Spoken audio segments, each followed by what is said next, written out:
Hello my dear students, आप लोग कैसे हैं?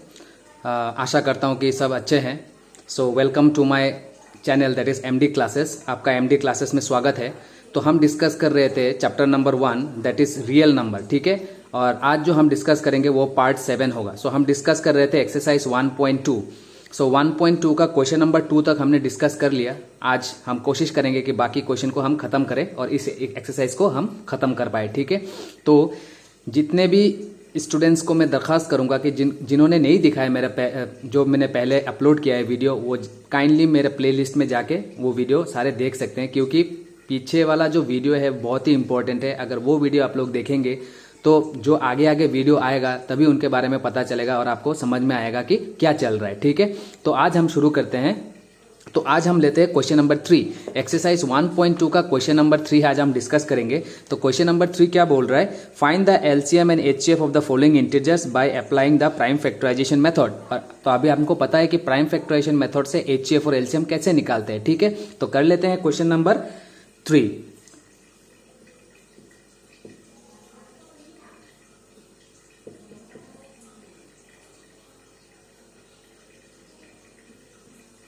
स्टूडेंट्स, मैं आपको सिंपल वे में सिखाता हूँ। मेरा सॉल्यूशन आपको लग सकता है कि थोड़ा लेंदी है, लेकिन समझने में बहुत ही इजी है। मैं थोड़ा डिटेल में एनालाइज करके तोड़ के आप लोगों को सिखाता हूँ, ताकि क्वेश्चन थोड़ा बहुत लेंदी हो जाए उससे कोई फर्क नहीं पड़ता, लेकिन समझ में आना चाहिए बिल्कुल, ठीक है। तो ये हम करेंगे प्राइम फैक्टराइजेशन मेथड से। एचसीएफ और एलसीएम निकालना है हमको।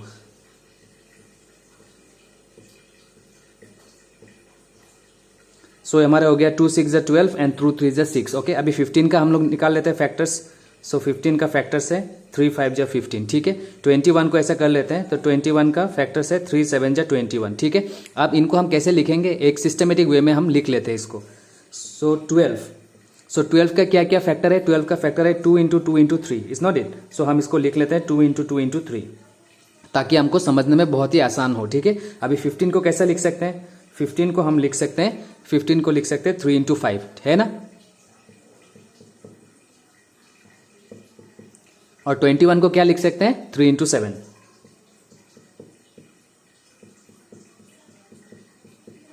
अब देख लीजिए एचसीएफ हाईएस्ट कॉमन फैक्टर। तो इन तीनों में क्या चीज कॉमन है? तो हमको ध्यान दिखाई दे रहा है कि ये 3 कॉमन है। देखिए,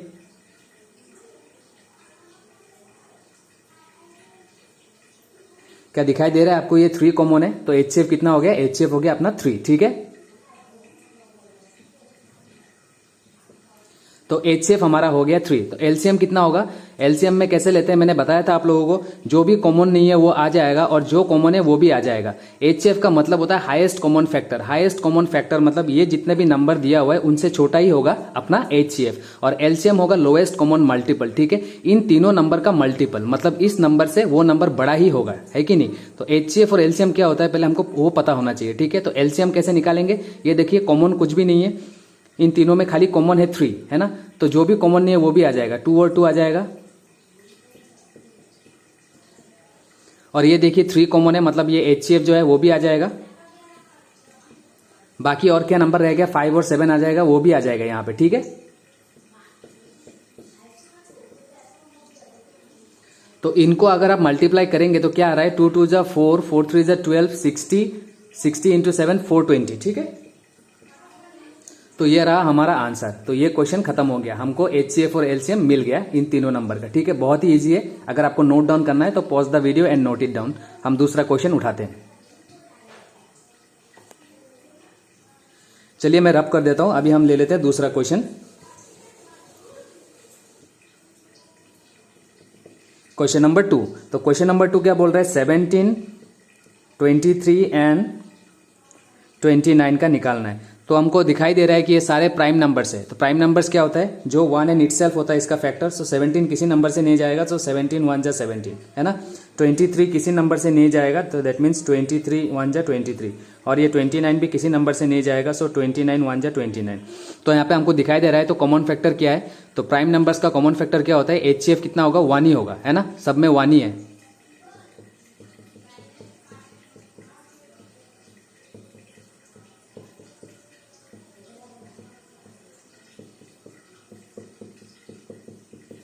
तो हमारे पास एचसीएफ कितना है? 1।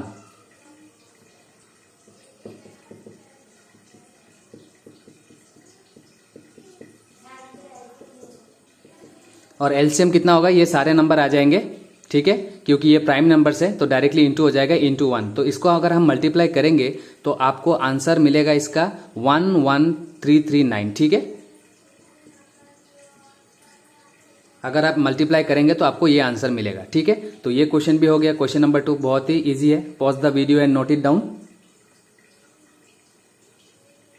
अब मैं ले लेता हूं क्वेश्चन नंबर 3, ठीक है।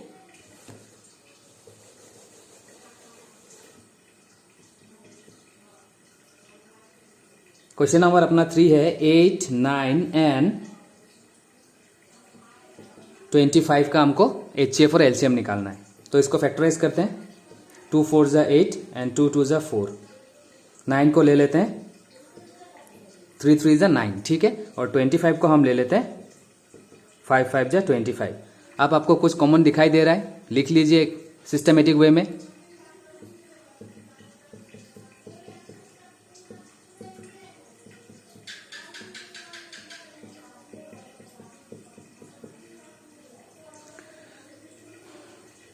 तो आप देखिए इसमें कुछ भी कॉमन है क्या, कुछ भी कॉमन नहीं है। तो इसका एचसीएफ क्या होने वाला है, 1 ही होने वाला है ना। इसका एचसीएफ 1 ही होगा क्योंकि कुछ भी कॉमन नहीं है। अगर आपको लिखना है तो आप ऐसे भी लिख सकते हैं,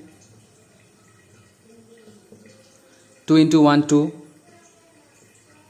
3 इंटू 1 3, 5 इंटू 1 5। तो आप देखिए इसमें 1 जोड़ इंटू कर लीजिए, तो आप दिखाई दे रहा है आपको, ये है हमारा कॉमन फैक्टर, है ना।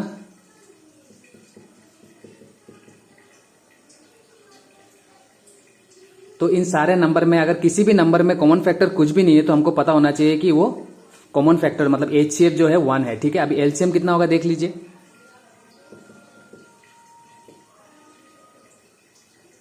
तो एलसीएम अभी देख लीजिए कुछ भी कॉमन है क्या, कुछ भी कॉमन नहीं है, तो सारे के सारे नंबर आ जाएंगे।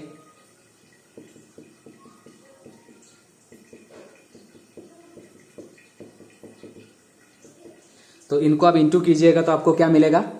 सो 2 2 ज़ा 4, 4 2 ज़ा 8, 8 3 ज़ा 24, और इधर से कितना आ रहा है 5 5 ज़ा 25, 25 इंटू 5 125। सो 125 और अगर ये इंटू करेंगे तो आपका आंसर आएगा 1800, ठीक है।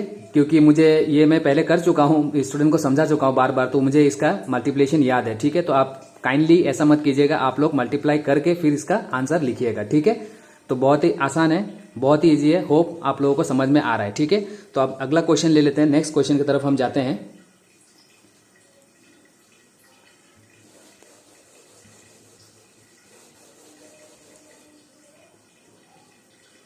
सो नेक्स्ट क्वेश्चन नंबर 4 क्या है। क्वेश्चन नंबर 4 है given that HCF of 306 and 657 is 9, then find the LCM.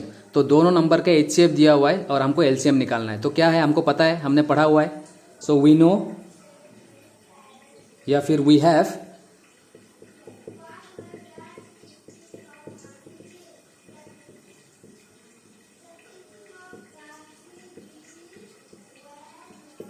HCF into LCM equals to product of 2 number, है ना। तो वो 2 नंबर क्या दिया हुआ है और एचसीएफ क्या दिया है, उन दोनों नंबर का एचसीएफ अपने को दिया हुआ है 9, ठीक है। तो उन दोनों नंबर का हमको एलसीएम निकालना है। और वो दोनों नंबर क्या दिया हुआ है 306 एंड 306 और दिया हुआ है हमको 657। So product of 2 number equals to their HCF and into LCM. तो एलसीएम हमको निकालना है, इन दोनों नंबर का एलसीएम क्या है, ठीक है। तो हम यहां से निकाल लेंगे इजीली।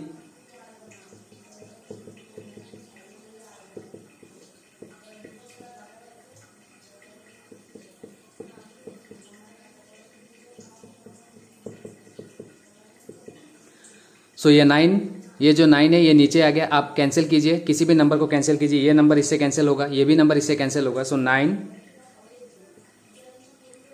3 9 जा 27 और 3 कैरी हो जाएगा, 9 4 जा 36 होगा, ठीक है। सो हमारे पास आ रहा है 34। आगे इंटू करेंगे इसको, 34 इंटू 657 तो कितना आएगा देख लीजिए। तो इसका आंसर आएगा 22338, ठीक है। तो ये रहा। तो इन दोनों नंबर का एचसीएफ है 9 और इन दोनों नंबर का एलसीएम है 6। कैसे निकालेंगे, बाय यूजिंग दिस रिलेशन। इस रिलेशन को हम याद रखेंगे, ठीक है। HCF into LCM equals to product of 2 number, ठीक है। अब नेक्स्ट क्वेश्चन कर लेते हैं, क्वेश्चन नंबर 5। सॉल्यूशन करने के बाद अगर आपको नोट चाहिए तो आप वीडियो को पॉज करके अपने कॉपी में नोट डाउन कर सकते हैं, ठीक है।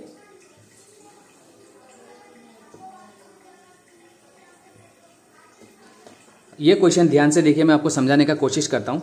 Check whether 6 to the power n can ends with the digit 0 for any natural number n, ठीक है। तो फर्स्ट ऑफ ऑल क्वेश्चन को हम समझते हैं। एक नंबर हमको दिया हुआ है 6 टू द पावर n, ठीक है, और n दिया हुआ है नेचुरल नंबर। तो natural number n is a natural number.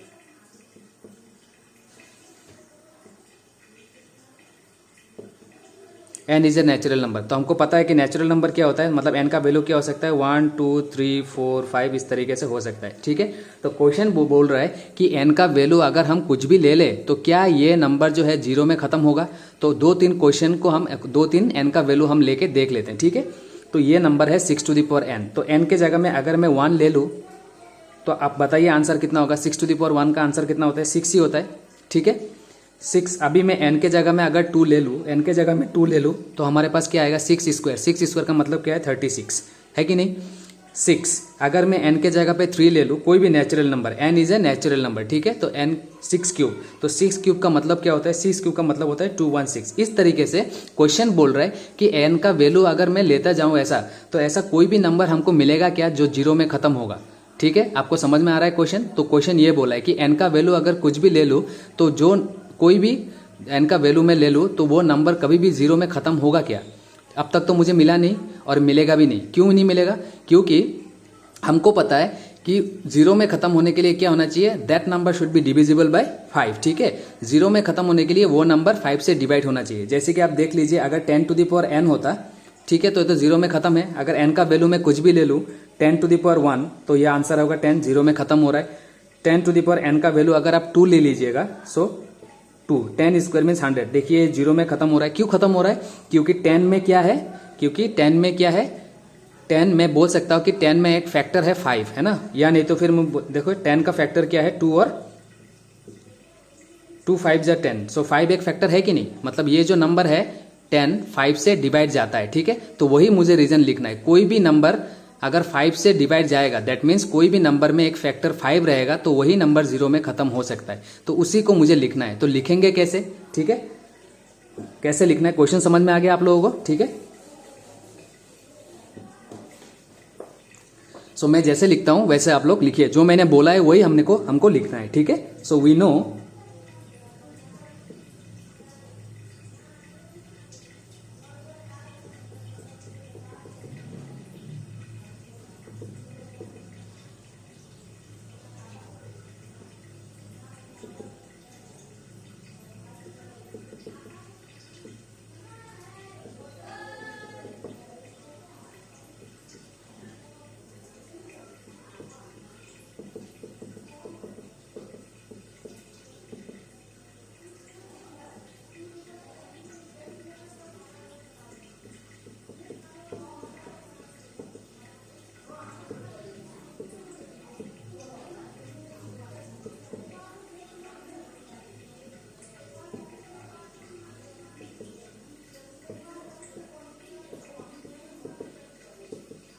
ठीक है।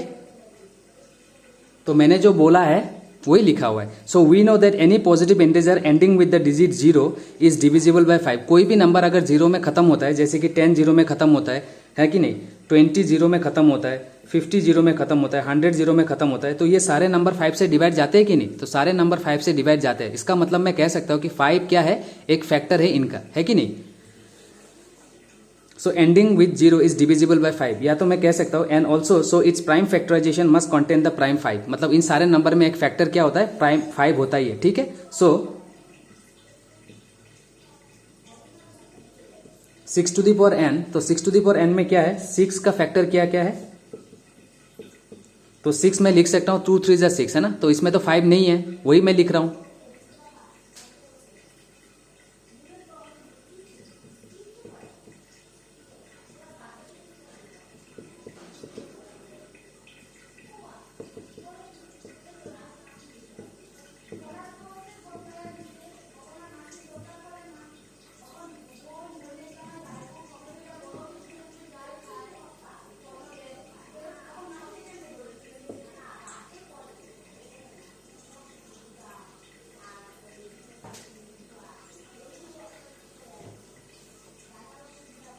ठीक है, तो क्या लिखा है, the only prime in the factorisation of 6 to the power n is 2 and 3। तो 6 का फैक्टर में क्या क्या है, 2 and 3 है, इसमें तो 5 नहीं है।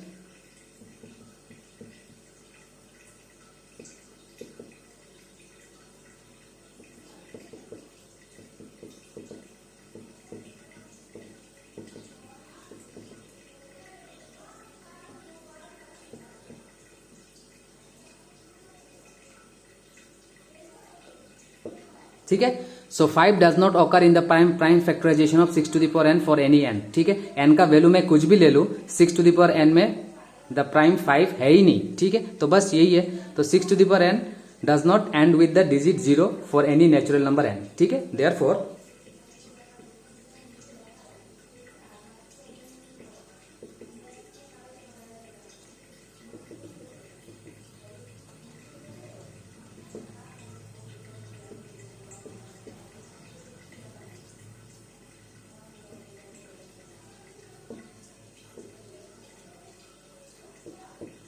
ठीक है, तो ये स्टेटमेंट आपको लिखना पड़ेगा, ऐसा कोई भी आ जाए 6 टू द पावर n। एक एग्जांपल में अपना क्वेश्चन है 4 टू द पावर n, तो 4 टू द पावर n को भी ऐसे ही लिखना है, खाली 6 के जगह में आपको 4 बिठा देना है। ठीक है, तो क्वेश्चन भी मैंने समझाया, सॉल्यूशन भी मैंने समझाया, होप आप लोगों को समझ में आ गया। ठीक है, तो pause the video and note it down.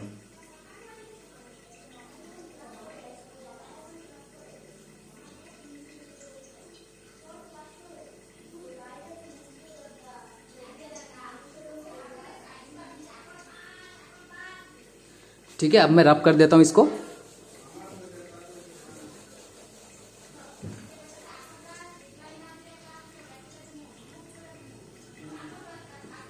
अब ले लेते हैं क्वेश्चन नंबर 6। तो क्वेश्चन नंबर 6 क्या बोल रहा है, दो नंबर हमको दिया हुआ है और बोल रहा है कि एक्सप्लेन ये कॉम्पोजिट नंबर है कि नहीं। तो कॉम्पोजिट नंबर क्या होता है, किसी भी नंबर को अगर मैं according to the fundamental theorem of arithmetics क्या बोलता है, every composite number can be express as a product of its prime. So एक नंबर है, इसको मैं प्राइम में बदल सकता हूं, है कि नहीं। जैसे कि मान लीजिए कॉम्पोजिट नंबर क्या है, 12 इज ए कॉम्पोजिट नंबर, तो 12 को क्या लिख सकता हूं,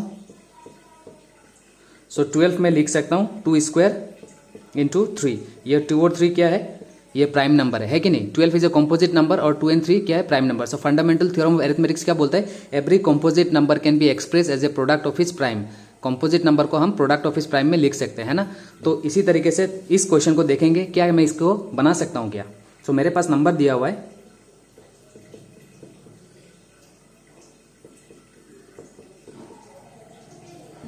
मेरे पास 2 नंबर दिया हुआ है और एक नंबर दिया हुआ है।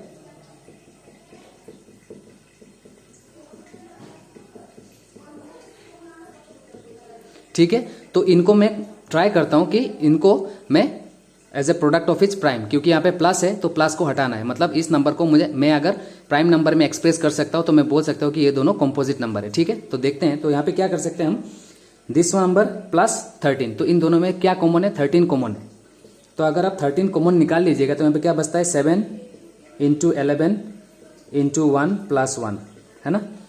13 यहाँ से मैंने निकाल दिया 13 बाहर, तो यहाँ पे बच गया 1, प्लस यहाँ पे भी 13 था, मैंने बाहर निकाल दिया तो बच गया यहाँ पे 1, है ना, क्योंकि 13 1 जा 13, है ना। तो मैंने 13 बाहर निकाल दिया। देखिए अब क्या होता है, 13 7 इंटू 11 77, 77 इंटू 1 77, और 77 प्लस 1 78, मतलब ये क्या नंबर आ रहा है, 78। तो मैं 78 को तोड़ सकता हूँ। ठीक है, तो 78 को तोड़ूंगा तो क्या आएगा, 2 3 जा 6, 1 कैरी, 2 9 जा 18, है ना। फिर इसको 3 में कर सकता हूँ, तो 78 को मैं क्या लिख सकता हूँ, 13 into 78 I can write 2 into 3 into 13, है ना, ये आ गया। ठीक है,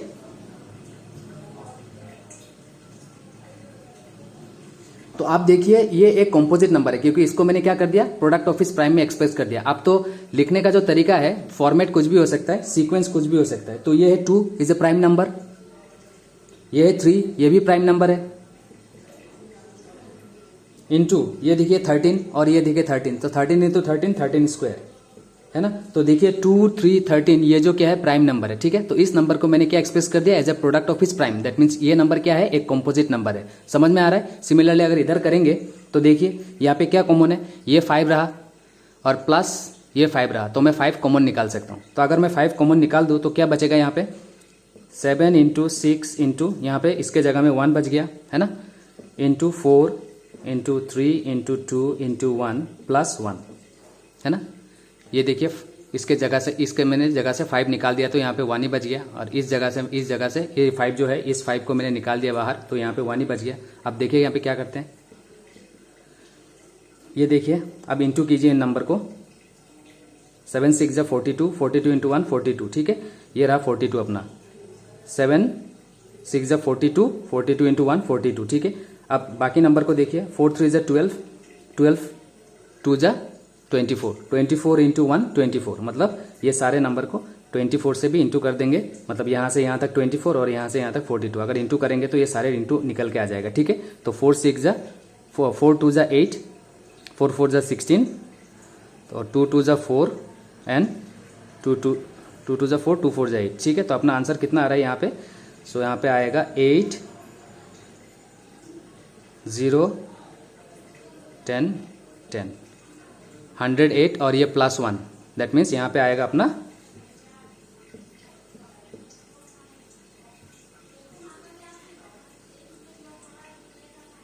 ठीक है। तो आप इनको इंटू करेंगे, प्लस 1 करेंगे तो आपको ये आ रहा है। तो देखिए इस नंबर को हम तोड़ सकते हैं क्या,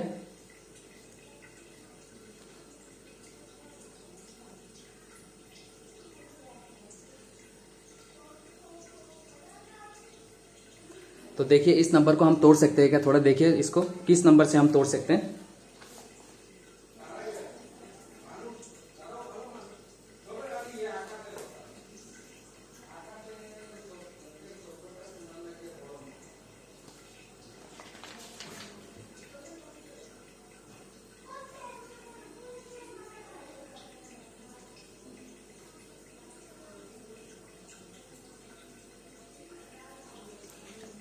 तो आप लोग देख लीजिएगा इस नंबर को किसी नंबर से टूट सकते हैं क्या, अगर नहीं टूट सकते तो ये कॉम्पोजिट नंबर है, क्योंकि इसका मैंने फैक्टर निकाल दिया, ये 2 फैक्टर है, अगर ये तोड़ सकते हैं तो और भी फैक्टर निकल के आएगा, ठीक है।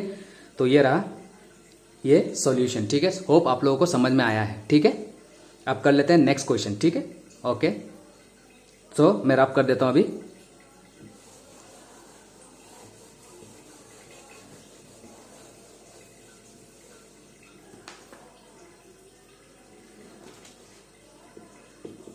क्वेश्चन नंबर 7, तो क्वेश्चन नंबर 7 में क्या बोल रहे हैं, there is a circular path around a sports field, Sonia takes 18 minutes to drive 1 round while Ravi takes 12 minute for the same, suppose they both started at the same point and at the same time and goes in the same direction, after how many minutes will they meet again, ठीक है। तो question क्या बोल रहा है कि 2 आदमी को एक चक्कर लगाना है, ठीक है, तो दोनों का शुरुआत सेम जगह से हुआ है, तो एक चक्कर लगाने के लिए एक आदमी कितना लेता है, देखिए यहाँ पे लिखा हुआ है Sonia takes 18 minutes to drive 1 round, तो सपोज ये सोनिया है, इसको चक्कर लगाने के लिए 18 मिनट्स चाहिए, ठीक है, 18 मिनट्स, और इसको चक्कर लगाने के लिए कितना टाइम चाहिए, 12, ठीक है। तो 18 मिनट्स और 12 मिनट चाहिए, तो एक चक्कर लगाने के लिए इसको 18 चाहिए, इसको 12 चाहिए। तो अभी पूछ रहा है क्वेश्चन कि ऐसा कितना चक्कर वो दोनों मारेंगे ताकि दोनों दोबारा एक पोजीशन पे आ जाए। देखिए अभी स्टार्टिंग किया है दोनों एक साथ दौड़ना शुरू किया है, तो एक चक्कर लगाने के लिए इसको 18 मिनट चाहिए, इसको 12 मिनट चाहिए, तो ऐसा कितना चक्कर लगाने के बाद दोनों फिर दोबारा इसी पोजीशन पे आ जाएंगे, ठीक है। तो क्वेश्चन से हमको समझना है, तो हमको क्या निकालना है, एलसीएम, इन दोनों का मल्टीपल, 18 का मल्टीपल क्या है और 12 का मल्टीपल क्या है ना। सो इन दोनों का हमको एलसीएम निकालना है। तो एलसीएम निकालने का क्या तरीका है, एलसीएम निकालने का बहुत तरीका है, सिंपल सा तरीका क्या है, दोनों को प्राइम फैक्टराइजेशन एक साथ में कर दीजिए, मतलब डिवीजन, है ना। सो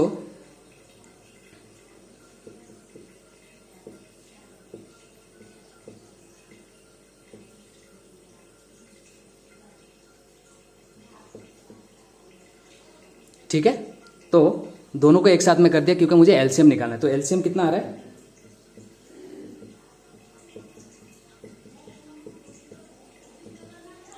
2 3 जा 6,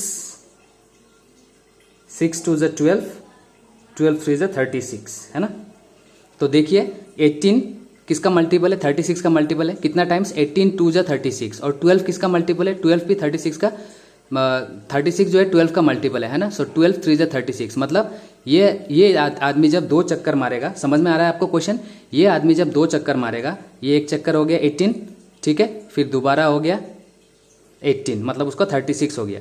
ये आदमी है, इसको एक चक्कर मारने के लिए 12 चाहिए, ठीक है। तो इसने एक चक्कर मारा 12 हो गया, फिर दोबारा मारा 24 हो गया, फिर दोबारा मारा कितना हो गया 36। तो दोनों क्या हो जाएगा 36 में आ जाएगा। मतलब इस क्वेश्चन का हमको एलसीएम निकालना है, ठीक है। क्वेश्चन समझ में आया आपको? तो LCM, so after how many minutes they will meet, therefore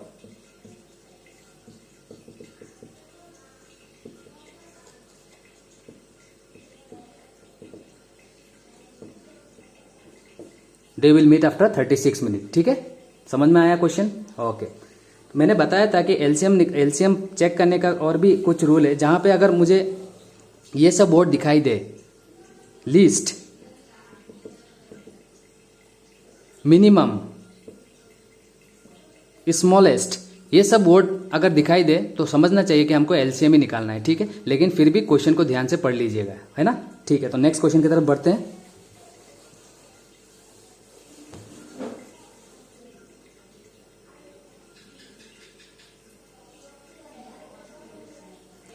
so next question है क्वेश्चन नंबर 8, क्वेश्चन नंबर 8 का 1, है ना। तो इसमें भी हमको क्या निकालना है, एलसीएम निकालना है। The soldiers in a regiment can be stood in some rows consisting of 15, 20 और 25 number of soldiers. Find the least number of soldiers in a regiment, ठीक है। तो यहाँ पे कुछ सोल्जर्स है, तो इन सोल्जर्स को क्या कर सकते हैं हम, डिस्ट्रीब्यूट कर सकते हैं। अगर मैं 15 करके कुछ रोज बनाऊं, तो अगर मैं 15 करके सब में डाल दूं, ठीक है, तो इक्वली डिस्ट्रीब्यूट हो जाते हैं। अगर मैं 20 करके भी डालो यहां से,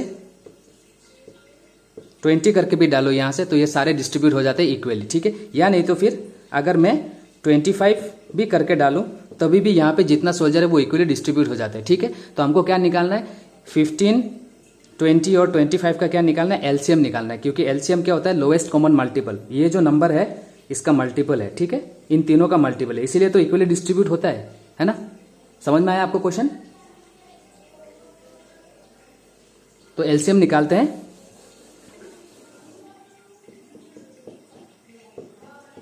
क्योंकि खाली एलसीएम ही निकालना है तो एक साथ निकाल सकते हैं, तो कर लीजिए किसी से भी, डायरेक्ट से 5 से कर देते हैं। 5 3 जा 15, 5 4 जा 20, 5 5 जा 25, ठीक है। तो और आपको करना है तो और भी कर सकते हैं, क्योंकि कुछ भी नहीं है। अगर यहाँ से हम 3 से ही कर सकते हैं तो 1 आएगा, फिर 4 से करेंगे, अल्टीमेटली यही है और कुछ यहाँ पे है ही नहीं।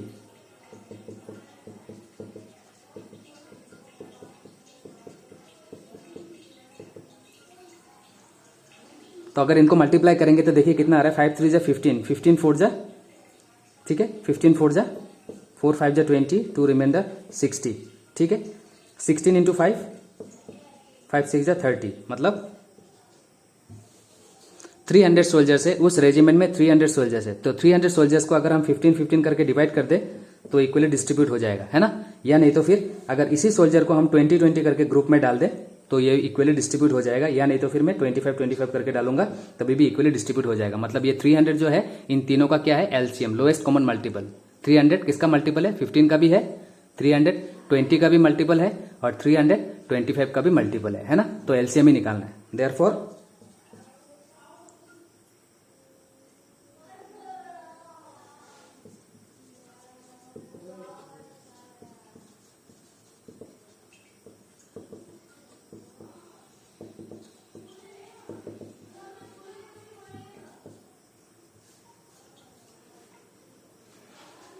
so list number of soldiers in the regiment 300, minimum there are 300 number of soldiers in the regiment, list है ना। so minimum 300 soldiers यहाँ पे है, ठीक है। समझ में आया? नेक्स्ट क्वेश्चन की तरफ बढ़ते हैं। Pause the video and note it down.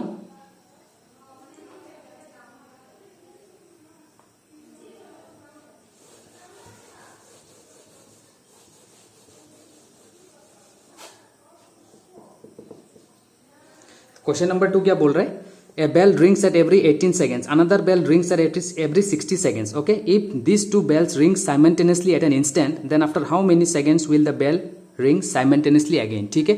दो बेल है, ठीक है, दो बेल है, ये हर 18 सेकेंड के बाद बजता है, ठीक है, 18 सेकेंड। क्वेश्चन समझा रहा हूं, ठीक है। और ये हर 60 सेकंड के बाद बजता है, ठीक है। तो अगर ये दोनों एक साथ में अभी बज गया, ठीक है, अभी बज गया दोनों एक साथ में, तो नेक्स्ट कितना टाइम में दोनों एक साथ बजेगा? तो मतलब क्या निकालना है? इन दोनों नंबर का एलसीएम निकालना है, ठीक है। तो वो नंबर क्या होगा? इसका भी मल्टीपल होना चाहिए, इसका भी मल्टीपल होना चाहिए, ठीक है। अगर दोनों अभी एक साथ में बज गया तो नेक्स्ट कितना टाइम के बाद दोनों एक साथ में बजेगा? अलग अलग, ये 18 सेकंड के बाद बजता है और ये 60 सेकंड के बाद बजता है, ठीक है। तो इसका एलसीएम निकाल लेते हैं।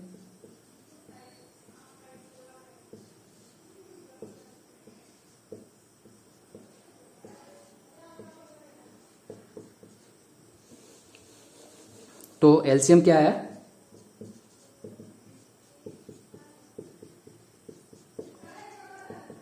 सो देखिए 2 3 ज़ा 6, 6 3 ज़ा 18, 18 10 ज़ा 180, ठीक है।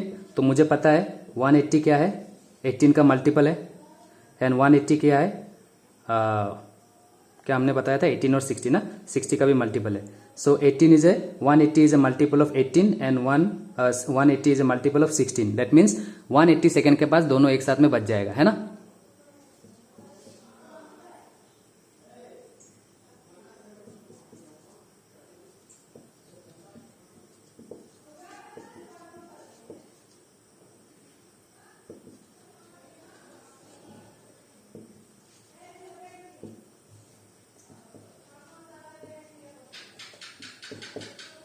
ठीक है।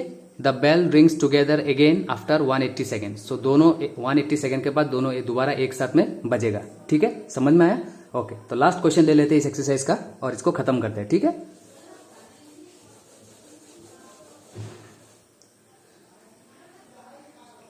सो लास्ट क्वेश्चन क्या बोलता है? Question number 3। तो लास्ट क्वेश्चन बोल रहा है ए रेडियो स्टेशन प्लेज असम संगीत once every 2 days. Another radio station plays the same song once every 3 days. How many times in 30 days will both the radio station plays the same song on the same day? है ना। तो question को मैं दोबारा समझाने का कोशिश करता हूं। 2 रेडियो स्टेशन है, ठीक है। सो इस रेडियो स्टेशन में गाना बजता है, ठीक है, वंस एवरी 2 day, 2 दिन बाद, ठीक है। 2 दिन बाद गाना बजता है। और इस रेडियो स्टेशन में 3 दिन बाद 3 दिन बाद गाना बजता है, ठीक है। तो 1 महीने में ऐसा कितना टाइम आएगा कि दोनों एक ही दिन में गाना बजेगा, ठीक है। क्वेश्चन समझ में आ रहा है आपको? ये एक गाना जो है 2 दिन बाद बजाता है और ये एक गाना 3 दिन बाद बजाता है, ठीक है। तो 1 महीने के अंदर ऐसा कितना बार कोइंसिडेंस ऐसा हो जाएगा कि एक ही दिन में दोनों एक साथ गाना बजेगा, ठीक है। तो हम पहले देख लेते हैं कि 30 डेज है ना, 30 डेज।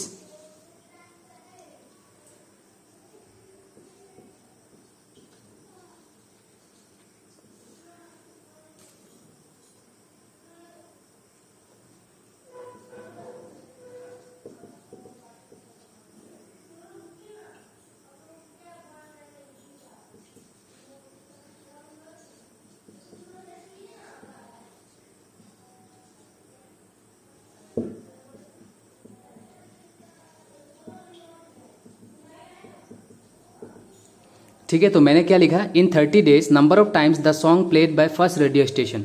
अगर पहला रेडियो स्टेशन जो है 2 दिन बाद गाना बजाता है, तो आप बताइए 2 दिन बाद अगर गाना बजाता है तो 30 दिन में कितना बार गाना बजेगा? 30 दिन में कितना बार गाना बजेगा बताइए आप? 15 टाइम्स, है ना, because 30 divided by 2 answer is 15 in 30 days, ठीक है।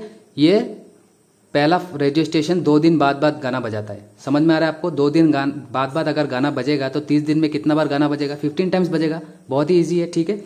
नेक्स्ट जो स्टेशन है वो 3 दिन बाद गाना बजाता है, ठीक है।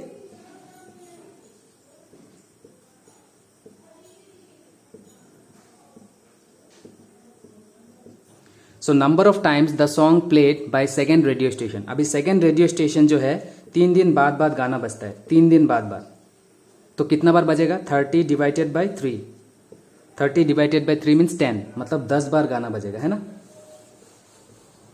अभी 10 बार गाना बजेगा तो ये जो है 15 बार गाना बजा रहा है, ये 10 बार गाना बजाता है। लेकिन क्वेश्चन पूछ रहा है कि ऐसा कितना दिन आएगा, ऐसा कितना बार अपॉर्चुनिटी होगा कि एक ही दिन में एक साथ गाना बज जाए। तो हमको क्या निकालना है? हमको निकालना है HCF, ठीक है। सो 15 का HCF कितना होगा देखिए,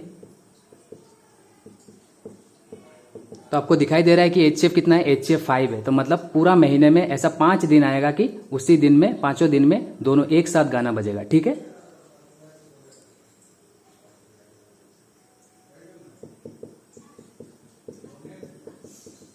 सो HCF इज 5। इसका मतलब क्या है, देयरफॉर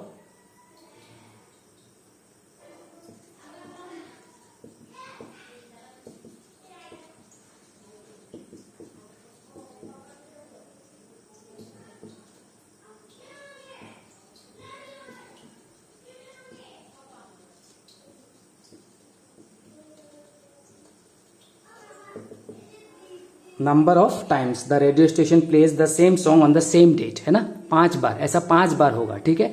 तो होप आपको समझ में आ रहा है। तो ये एक्सरसाइज आज खत्म हो गया। नेक्स्ट वीडियो में हम शुरू करेंगे एक्सरसाइज 1.3, और उससे पहले कुछ एक और 2 थ्योरम हम देख लेंगे। तो इंट्रोडक्शन तो मैंने बहुत ही डिटेल में दिया है, तो इतना कुछ बाकी नहीं है इंट्रोडक्शन में, जस्ट हमको अभी एक्सरसाइज ही सॉल्व करना है, ठीक है। तो हम एक्सरसाइज सॉल्व कर रहे हैं, ठीक है। तो आज के लिए इतना काफ़ी होगा, ठीक है। अगर आपने चैनल को सब्सक्राइब नहीं किया है तो काइंडली सब्सक्राइब कर ले, और आपको अगर अच्छा लग रहा है तो चैनल को लाइक भी करते रहें और बेल आइकन को प्रेस कर लीजिए, ताकि जब भी मैं वीडियो डालूँ आपको उसका नोटिफिकेशन मिल जाए, ठीक है। सो देखने के लिए और मुझे सुनने के लिए थैंक यू। तो आज के लिए हम विदा लेते हैं, ठीक है। Okay, take care of yourself, thank you.